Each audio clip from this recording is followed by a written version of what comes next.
while they are in game 3 and see what we've got going on. So generally speaking, if you're not familiar with how this matchup works, I think that it generally is going to be favoring Tom simply because his deck is so fast.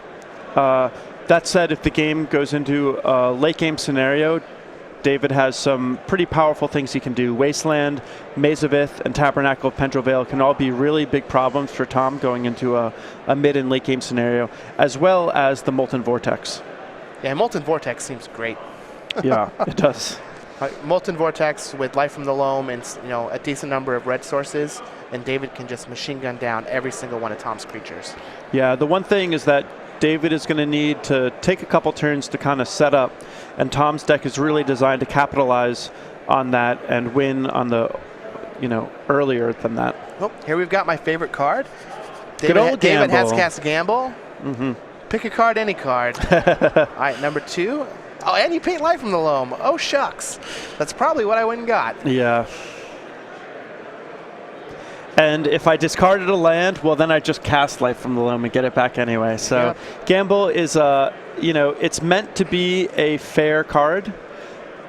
But in the lands deck, considering it's just all lands and Life from the Loam, David essentially gets to use it as a tutor. Ooh, and there is the Life from the Loam. So David is going to go ahead and play a Wasteland, tap it for mana, play a Glacial Chasm, sacrificing the Wasteland. Use his Taiga. He's going to be able to cast Life from the Loam, get back some more lands. And this is going to be real rough for Tom with that Glacial Chasm. This is going to be pretty difficult. With Life from the Loam and Glacial Chasm, it works out pretty sweet because David can just not pay the upkeep cost, let the Glacial Chasm die, and then cast Life from the Loam and just recast the Chasm whenever he wants. Yep, and since he can play 2 lands with that Exploration, he's going to be able to play a land, play the Chasm, to sacrifice the land when it enters the battlefield, and effectively locking Tom out of his combat step unless he's able to find a Wasteland for that turn he needs to attack. Yeah, and even if Tom does find a Wasteland, he's going to need to be able to kill David on that turn. Otherwise, David's just going to, loan back his Chasm and play it again the next turn. Well, it looks like Tom has a whole bunch of Invigorates and Berserks in his hand, so I don't think that's going to be a problem. He's just going to need to find a spot where he can attack. Now, Tom does he have any crop rotations in his main? He does. Oh, in his main? Well, we're in game 3 now. Oh, we're in game 3, so I imagine he has 2 copies of crop rotation along with the Wasteland in his deck, so. Yeah. Certainly, the crop rotation is going to essentially be extra copies of Wasteland, and I have to imagine that Tom brought him in because he doesn't really need his counter spells for very much. Crop rotation, on the other hand, being able to fetch up Wasteland is one of the best things that I believe Tom can do. So Tom is going to go ahead and just play a Noble Hierarch and pass the turn. David's going to pay the life for his cumulative upkeep on that Glacial Chasm, falling to 17. Dredge back his Life from the Loam. Now he's going to do some math here on how many lands he can play, how he's going to put everything onto the battlefield, what exactly he needs to do. So he's going to fall to 16 and fetch with his Verdant Catacombs, probably getting just another Taiga. Oh, it looks like a Bayou. He does have Abrupt Decay in his deck. Mm-hmm.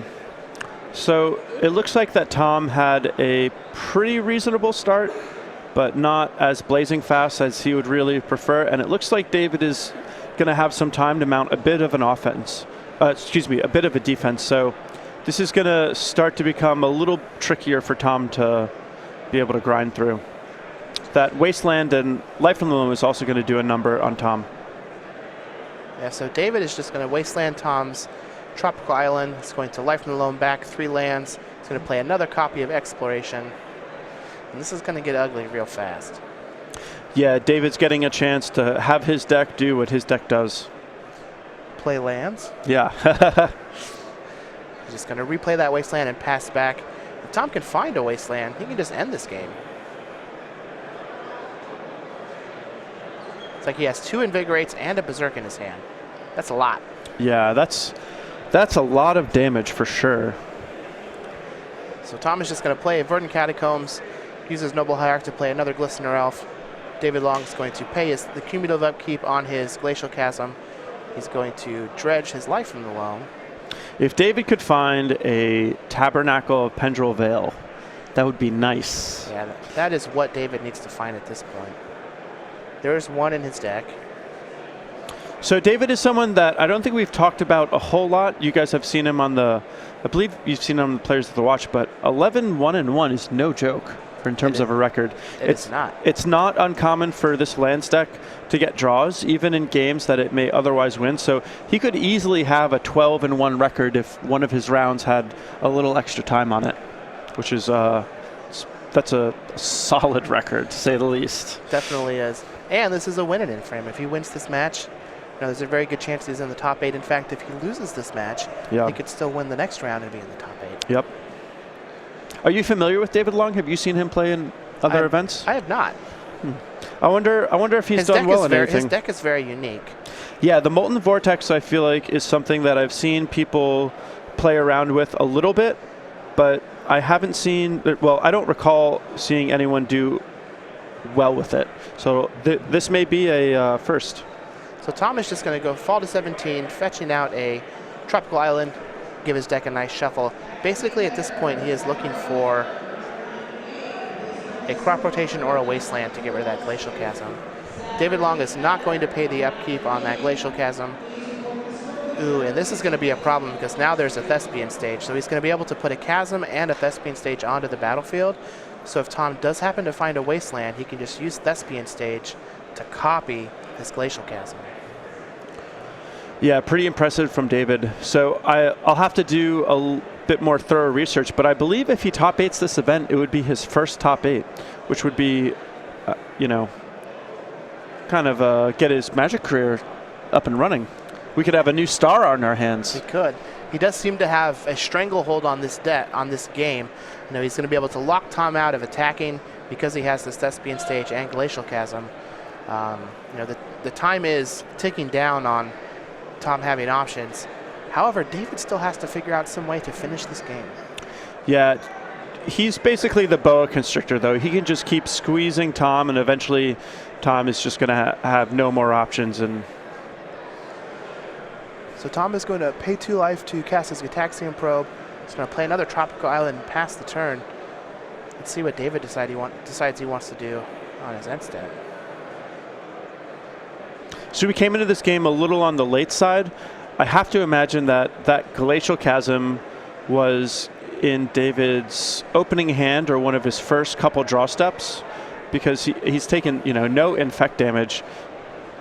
So it probably is just the sort of situation where David had exactly what he needed. So it looks like David copied Inkmoth Nexus with that Thespian stage. So now technically he does have a clock if he decides that he wants to let that Glacial Chasm die on his upkeep, and then he can attack with his Inkmoth Nexus. And David may feel confident that he's likely to win this game. The main problem for him is just going to be the clock.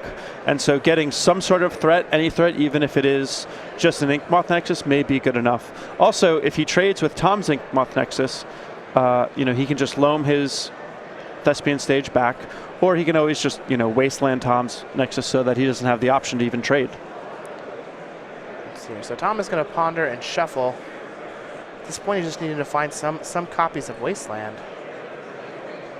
This is looking real grim for Tom. Yeah, now that the Maze of Ith is on the board, things are going to be even more difficult for Tom, because even if Tom finds a window where he can knock out that Glacial Chasm, he's still going to have to worry about that Maze of Ith. So it looks like Tom found a green Sun Zenith off of that ponder, but I am not quite sure what exactly that's going to do at this point. Yeah, he keeps finding these green cards, but he needs one of them to be crop rotation. Yeah. So here is a green Sun Zenith. And I imagine he's just going to cast it to get another card out of his deck. He's going to do it for 0, go find a copy of Dryad Arbor, and after some shuffling, going to pass back. I think David's going to use his Thespian stage to copy something else. He's going to copy Glacial Chasm.